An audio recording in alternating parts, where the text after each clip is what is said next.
Hello बच्चों, मैं हूं आपकी हिंदी टीचर किरण, जीएमएस पुमाल लुधियाना। तो बच्चों, आज हम करेंगे कक्षा 10 का पाठ हम राज्य लिए मरते हैं, जो एक गीत है जिसके कवि मैथिली शरण गुप्त जी हैं। तो इस गीत को शुरू करने से पहले हम मैथिली शरण गुप्त जी के बारे में थोड़ी सी जानकारी प्राप्त कर लेते हैं।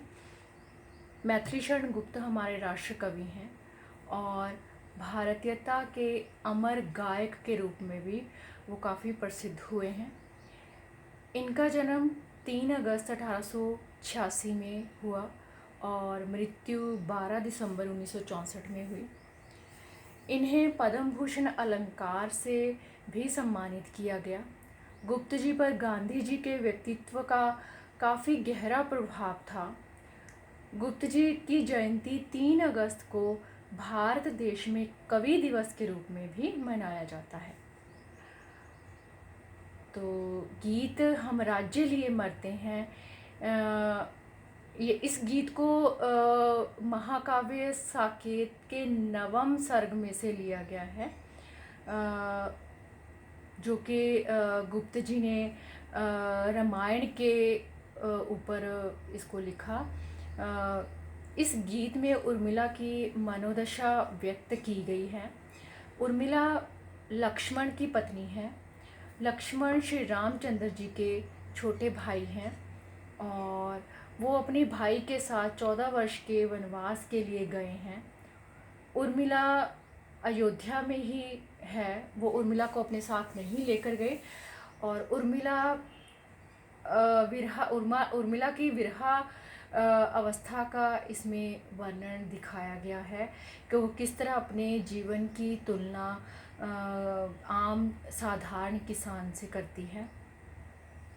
उर्मिला क्या कहती हैं? उर्मिला राजघरानों के जीवन की तुलना एक साधारण किसान के सादा जीवन से करती हैं और वो कहती हैं कि किसान का जीवन राजघरानों से श्रेष्ठ होता है,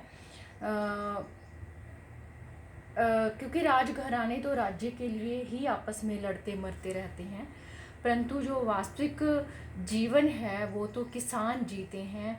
वो सारी खुशियों का भरपूर आनंद लेते हैं और दूसरों के लिए कार्य करते हैं, दूसरों का पेट भरने के लिए अन्न उगाते हैं और लगातार परिश्रम करते हैं। तो चलिए हम करते हैं राज्य लिए मरते हैं। हम राज्य लिए मरते हैं। हम राज्य लिए मरते हैं, सच्चा राज्य परंतु हमारे कर्षक ही करते हैं। जिनके खेतों में है अन्न, कौन अधिक उनसे संपन्न। पत्नी सहित विचरते हैं वे, भव वैभव भरते हैं, हम राज्य लिए मरते हैं। तो इन पंक्तियों में जो कठिन शब्द आए हैं उनके हम आसान अर्थ देख लेते हैं। जैसे कर्षक है, कर्षक किसान को कहा गया है। संपन्न का अर्थ होता है धनवान, दौलत वाला या फिर धनी व्यक्ति।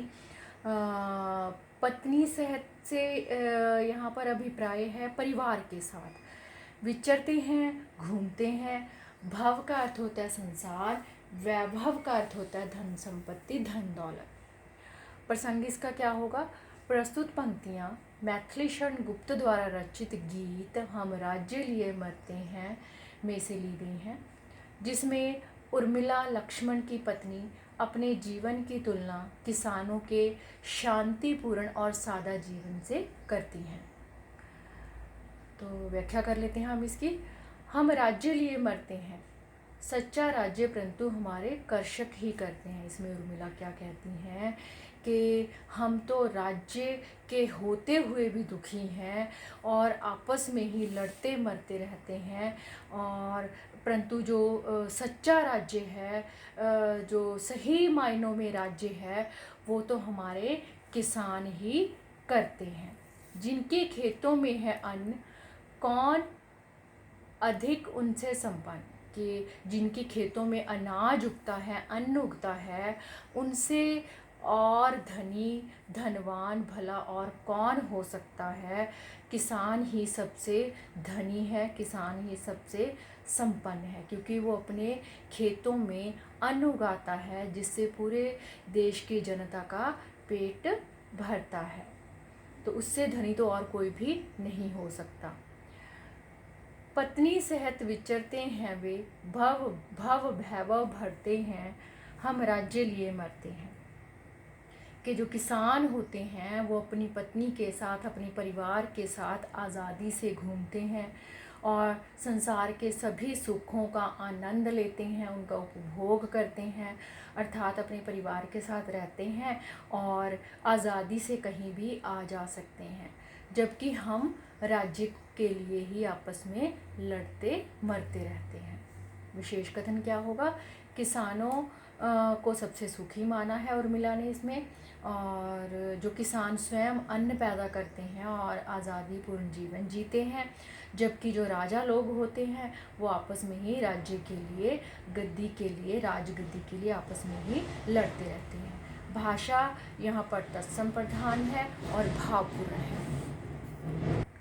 वे गोधन के धनी उदार, उनको सुलभ सुधा की धार, सहनशीलता के आगर वे, श्रम सागर तरते हैं, हम राज्य लिए मरते हैं।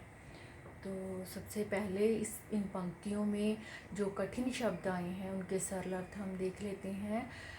गोधन का अर्थ होता है गायों रूपी धन, उदार का अर्थ होता है सरल, सुधा का अर्थ होता है अमृत, और आगर का अर्थ होता है खजाना, श्रम का अर्थ होता है मेहनत, सागर का अर्थ होता है समुद्र। प्रसंग इसका क्या होगा? प्रस्तुत पंक्तियाँ मैथिली शरण गुप्त द्वारा रचित गीत हम राज्य लिए मरते हैं से ली गई है, जिसमें उर्मिला राज्य के लिए आपसी लड़ाई से दुखी होकर किसानों के सुखी जीवन की प्रशंसा करती हैं, तारीफ करती हैं। व्याख्या इसकी क्या होगी? वे गोधन के धनी उदार, उर्मिला किसानों की तारीफ करते हुए कहती हैं कि किसानों के पास गायों रूपी धन है, जिसके कारण वो बहुत धनवान और उदार बने हुए हैं। उदार का अर्थ होता है दयालु, जो बहुत दयालु होता है, दया करने वाला। उनको सुलभ सुधा की धार, और उन्हें अमृत की धारा के समान गाय का दूध आसानी से मिल जाता है। सहनशीलता के आगर वे, श्रम सागर तरते हैं। वे सहनशीलता के भंडार हैं, उनमें सब्र और संतोष है, और वे निरंतर लगातार परिश्रम रूपी सागर में तरते रहते हैं, अर्थात लगातार मेहनत करते रहते हैं। हम राज्य लिए मरते हैं, जबकि हम राज्य के लिए आपस में लड़ते मरते रहते हैं। विशेष कथन क्या होगा? किसान गायों रूपी धन से बहुत अमीर है और लगातार परिश्रम करता है और सहनशील होता है। भाषा यहाँ पर तत्सम प्रधान है, अनुप्रास और रूपक अलंकार है। यदि वे करे उचित है गर्व, बात बात में उत्सव परव, हमसे प्रहरी रक्षक जिनके, वे किससे डरते हैं, हम राज्य लिए मरते हैं। तो सबसे पहले इन पंक्तियों में कठिन अर्थों के आसान अर्थ देख लेते हैं। उचित का अर्थ होता है सही, गर्व का अर्थ होता है घमंड या फिर अभिमान, उत्सव का अर्थ होता है समारोह, पर्व का अर्थ होता है त्योहार, प्रहरी का अर्थ होता है पहरेदार, रक्षक का होता है रक्षा करने वाले या रखवाले। प्रसंग इसका क्या होगा? प्रस्तुत पंक्तियाँ मैथिली शरण गुप्त द्वारा रचित कविता हम राज्य लिए मरते हैं से ली गई है, जिसमें उर्मिला ने किसानों के जीवन को अपने राजसी जीवन से श्रेष्ठ माना है। व्याख्या इसकी क्या होगी? यदि वे करें उचित है गर्व, उर्मिला कहती हैं कि यदि किसान अपने ऊपर अभिमान करते हैं, अपने ऊपर गर्व करते हैं, तो उनका ऐसा करना बिल्कुल सही है, बिल्कुल ठीक है। बात बात में उत्सव पर्व, वे हर अवसर पर समारोह करते हैं तथा हर त्यौहार मनाते हैं। कहने का अभिप्राय क्या है कि वो हर मौके को, हर अवसर को खुशी खुशी मनाते हैं। हमसे परहरी रक्षक जिनके, वे किससे डरते हैं। जब हमारे जैसे पहरेदार उनके रक्षक हों तो भला वे किसी से क्यों डरेंगे। अर्थात वे निडरता पूर्वक अपने समारोह और पर्व त्यौहार मनाते हैं। इसके विपरीत हम लोग राज्य के लिए ही आपस में लड़ते रहते हैं। तो उर्मिला ने यहाँ पर किसानों के जीवन को, उनके जीने के तरीके को बहुत ही श्रेष्ठ कहा है और राजसी जीवन को उन्होंने अच्छा नहीं कहा। वो कहती है कि हम तो राज्य के लिए, धन दौलत के लिए आपस में ही लड़ते रहते हैं। विशेष कथन क्या होगा, किसानों के आनंद एवं उल्लास में जीवन की झलक यहाँ पर दिखाई गई है। भाषा तत्सम प्रधान है, पुनरोक्ति प्रकाश अलंकार है। करके मीन मेघ सब ओर, किया करें बुद्धवाद कठोर। शाखामयी बुद्धि तजकर, वे मूल धर्म धरते हैं, हम राज्य लिए मरते हैं। तो इसके जो कठिन शब्द हैं, पहले उसके आसान अर्थ देख लेते हैं। मीन मेघ का अर्थ होता है दोष निकालना, और बुद्ध का अर्थ होता है विद्वान या फिर ज्ञानी। वाद का अर्थ होता है बहस करना या वाद विवाद करना। शाखामयी बुद्धि का अर्थ होता है व्यर्थ की बातों वाला दिमाग। तजकर त्याग कर। मूल धर्म का अर्थ होता है सहज धर्म। धरते हैं का अर्थ होता है पालन करते हैं। तो प्रसंग इसका क्या होगा। प्रस्तुत पंक्तियाँ मैथिलीशरण गुप्त द्वारा रचित गीत हम राज्य लिए मरते हैं में से ली गई हैं।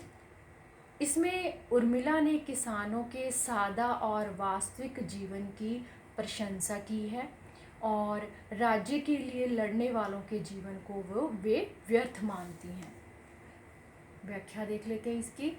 करके मीन मेघ सब ओर, उर्मिला कहती हैं मीन मेघ सब ओर, किया करे बुद्धवाद कठोर। उर्मिला इसमें कहती हैं कि जो बुद्धवाद कठोर के जो विद्वान लोग हैं वो हर बात में ही दोष निकालते हैं, मीन मेघ निकालते हैं और व्यर्थ की बहस में, वाद विवाद में पड़े रहते हैं। चाहे इससे उन्हें कुछ प्राप्त हो चाहे ना प्राप्त हो, लेकिन वो बात बात में दोष निकालते हैं। शाखामय बुद्धि तजकर, वे मूल धर्म धरते हैं। इससे उल्ट जो किसान होते हैं वो व्यर्थ की बातों को त्याग कर सहज धर्म को अपनाते हैं, मूल धर्म को अपनाते हैं। वे विद्वानों के चक्कर में ना पड़कर धर्म के वास्तविक रूप को सहजता से मानते हैं। हम राज्य लिए मरते हैं, जबकि हम जो राजा लोग हैं वो राज्य के लिए आपस में लड़ते मरते रहते हैं। विशेष कथन क्या होगा। आडंबरपूर्ण धर्म के स्थान पर सहज धर्म के रूप को अपनाना ही सबसे श्रेष्ठ होता है। भाषा तत्सम प्रधान और अनुप्रास अलंकार है। होते कहीं वही हम लोग, कौन भोगता फिर ये भोग। उन्हीं अन्नदाताओं के सुख आज दुख हरते हैं, हम राज्य लिए मरते हैं। तो इसके कठिन अर्थों के आसान अर्थ देख लेते हैं। भोक्ता का अर्थ होता है प्रयोग करना या उपभोग करना। भोग का अर्थ होता है सुख सुविधाएं। अन्नदाता का अर्थ होता है किसान। हरते का अर्थ होता है दूर करते हैं। इसका प्रसंग क्या होगा। प्रस्तुत पंक्तियाँ मैथिलीशरण गुप्त द्वारा रचित गीत हम राज्य लिए मरते हैं से ली गई हैं। उर्मिला ने राज्य के लिए कलह करने वाले राजघराने से किसानों के जीवन को श्रेष्ठ माना है। व्याख्या इसकी क्या होगी। उर्मिला क्या कहती हैं। होते कहीं वही हम लोग, उर्मिला कहती हैं कि यदि कहीं हम भी किसान होते या फिर किसानों की जगह पर होते, फिर राज्य की होते, कौन भोगता फिर ये भोग। फिर राज्य की यह जो क्लेश है, गृह कलह है, इसके कारण उत्पन्न होने वाले दुखों को कौन सहन करता। यदि हम किसान होते तो राज्य की उलझनों को कौन सुलझाता, इनकी किसानों की रक्षा कौन करता। उन्हीं अन्नदाताओं के दुख, उन्हीं अन्नदाताओं के सुख आज दुख हरते हैं, और उन्हीं अन्नदाता जो किसानों के सुखों को देखकर ही आज हमारे दुख अपने आप ही दूर हो जाते हैं। अर्थात हम उनके रक्षक हैं, हम उनके रखवाले हैं, और हमारे कारण वो खुश हैं, सादा और साधारण जीवन जीते हैं। उनको खुश देखकर हमारे जो दुख हैं वो अपने आप ही दूर हो जाते हैं। हम हैं कि हम राज्य के लिए ही आपस में लड़ते मरते रहते हैं। विशेष वास्तविक सुख किसान के सरल और सादा जीवन में है। यह ना समझकर हम इस अभिमान में ही लड़ते मरते रहते हैं कि राज्य हमारा है। भाषा तत्सम प्रधान है और भावपूर्ण है। तो बच्चों, हम राज्य लिए मरते हैं एक बहुत ही भावपूर्ण गीत था, जिससे हमें सीख मिलती है कि हमें किसानों की तरह सादा और सरल जीवन जीना चाहिए, और हर अवसर में हर हालात में हमें खुश रहना चाहिए, और लगातार मेहनत और परिश्रम करना चाहिए। बेटा, आप लोगों के लिए भी लगातार मेहनत और परिश्रम करना बहुत ज़रूरी है। अगर आप पढ़ाई में मेहनत करोगे तभी आप आगे बढ़ोगे, और आगे चलकर आप अपने पैरों पे खड़े हो जाओगे। तो सभी ने जो काम आपको करवाया जाता है, जो भी समझाया जाता है, उसको ध्यान से समझा करो और उसको साथ के साथ याद किया करो। तो हिंदी कोश को सभी शेयर करें, लाइक करें और सब्सक्राइब करें। बहुत शुक्रिया।